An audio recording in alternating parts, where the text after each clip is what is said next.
Hello, welcome to a new video, and today I thought I would talk about ways of dealing with stress, specifically positive coping mechanisms.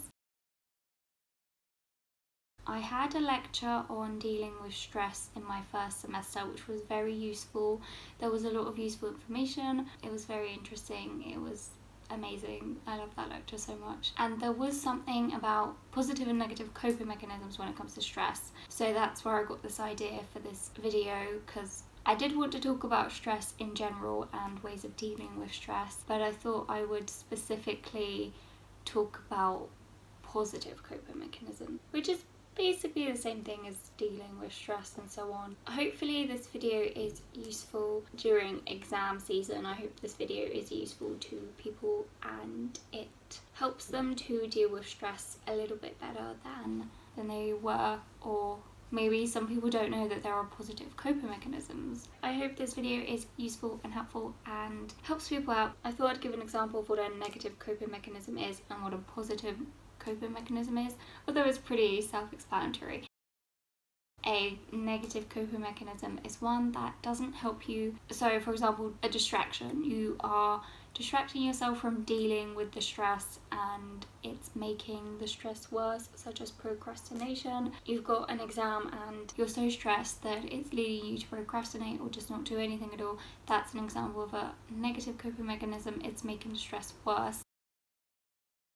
A positive coping mechanism is one that reduces the stress and makes you feel better, and it doesn't make the stress worse, it makes it better, or it makes it bearable so that you can still feel stressed but still get on with the work. And I thought right now is a good time to mention that if people don't know about this, then I'm going to quickly talk about it now, because this is also linked to dealing with stress. So there's something called the Yerkes-Dodson law. I don't know if I said that correctly, if that's the correct pronunciation, but there'll be a picture of it somewhere up on the screen. This is used in psychology to talk about the optimal level of stress needed to perform a certain task. If there's too little stress, you're not going to perform the task well, because there isn't enough stress or kind of motivation to get you to do something. So you have a test but you don't really care for it, so the stress is very low, so you're not likely to reach the goal, which is studying for the test. There is too much stress, which is when things get bad and it can cause a very stressful reaction to something, such as you have an exam and the stress is so intense that you don't study, you stop taking care of yourself. There's consequences to you and your mental health, and one of them is you not performing as well as you could be because there's too much stress, so you don't pass the test or you don't do as well on a test as you would have done if you had the optimal level of stress, which are likely to perform your best because there's enough stress to kind of motivate you and so on. And I am sorry if I'm not explaining this very well. I'm not very good at explaining things. But yeah, so basically the summary of the chart is that you need stress to perform well. Stress is important. It gives you motivation to do something, to accomplish a task, but too much and too little is, of course, bad.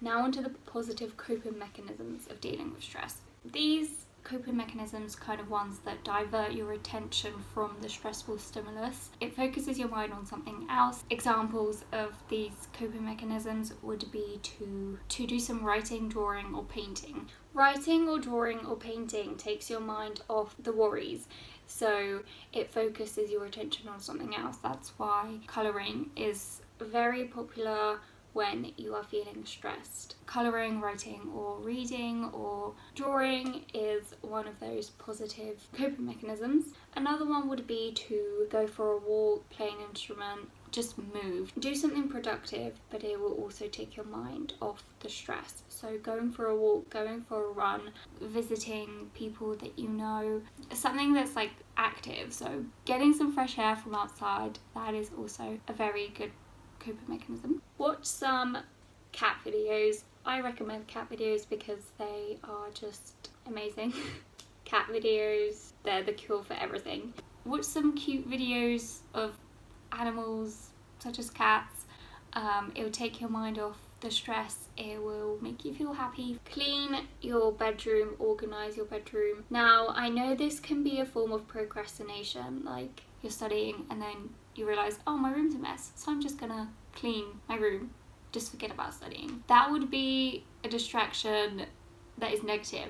It's kind of hard to tell the difference, but if you've been studying and you just think the environment I'm in isn't good for me, then try to change that. Maybe go to the library or go outside and study. Clean your room, and because of course a messy room can also affect your stress levels and you mentally, so having an organised space is also important. Spend some time with your friends and family. Okay, being with other people that are also stressed about an exam may not be the greatest piece of advice. Spending time with people that you care about and people that care about you can also make you feel better, because it also kind of takes your mind off the stress and it kind of puts it into like a bigger perspective. So you're thinking, I'm so stressed about this one thing, and that's all that you're thinking about. But if you spend some time with friends and family, then it kind of makes you realize that this is just one thing in my life that I'm stressed about, and it will be over, it will be okay.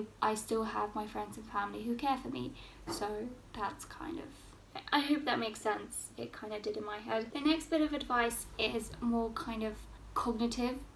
So things that can help you, I don't know, I'm calling them cognitive exactly, they're just kind of cognitive tasks, really. I don't know if that makes sense, but an example would be to make a to-do list or a gratitude list. I love my to-do lists, I talk about them all the time. It's just because they're so great and so helpful and so amazing. So writing a to-do list can help you if it's a lot of things that are stressing you out, a lot of things happening, a stressful week, a lot is going on. Writing a to-do list or kind of even timetable or a planner can help you organize the time and the tasks that you have to do, and it kind of makes you feel more in control. It makes you feel in control because it's like, okay, I can see everything that's going on and I can tick it off when I get this done and so on. So that's why they're useful. A gratitude list is something that I do mentally in my head. So when I'm feeling stressed or I'm feeling sad, I think of things that I'm thankful for, things that I'm grateful for, things that I don't usually notice every day, but I take a moment to just notice them and realize that there's a lot that's stressing me out, there's a lot going on, but I'm going to take a moment to just focus on, not on that, I'm going to focus on the things around me that I'm grateful for. There's various reasons why this is very helpful for a lot of people. It has been helpful for me in some worst days when I just kind of didn't want to do anything. That's why I think gratitude lists are very important, and they're not just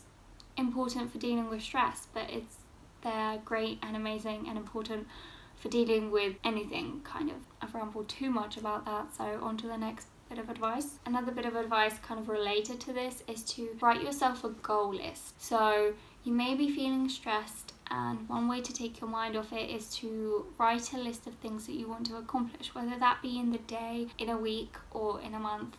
And remind yourself of those goals every time you feel overwhelmed or stressed. Remember that it will all be okay and that you want to achieve those goals that you have in mind. The next bit of advice is to accept the stressful situation as a positive challenge, or as a challenge but with a positive attitude. So this is easier said than done. Of course, you can't be positive all the time. It's not realistic. There's going to be sad days in life. That's life. If there's a new challenge that you're facing in this academic year or this new school year, try your best to tackle it with a positive mindset. Not every challenge is a bad thing. Not every difficult situation is negative. There can be good out of bad situations. So try to keep that in mind. A few more ways of dealing positively with stress is, of course, to cry. This can be negative if you just keep crying and get yourself into a little negative mindset, but crying does relieve stress and it is supposed to make you feel better. So if you're someone who never cries and then you're going through a stressful situation or a stressful time, it's okay to cry, and if you do cry and then you feel bad about it, try to keep it in mind, because crying is a stress reliever. So take care of yourself, such as eating healthily, getting enough sleep, having a good daily routine.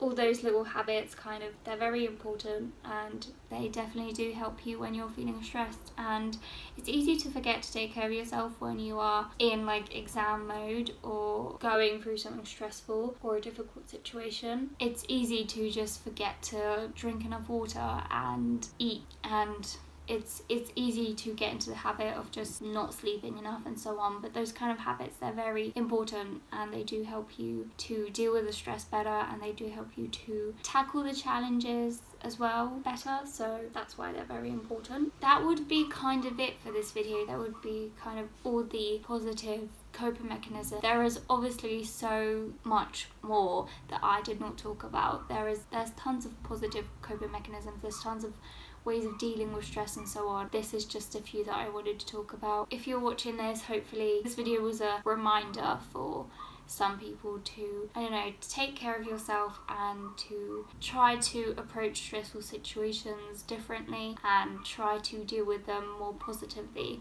Thank you for watching.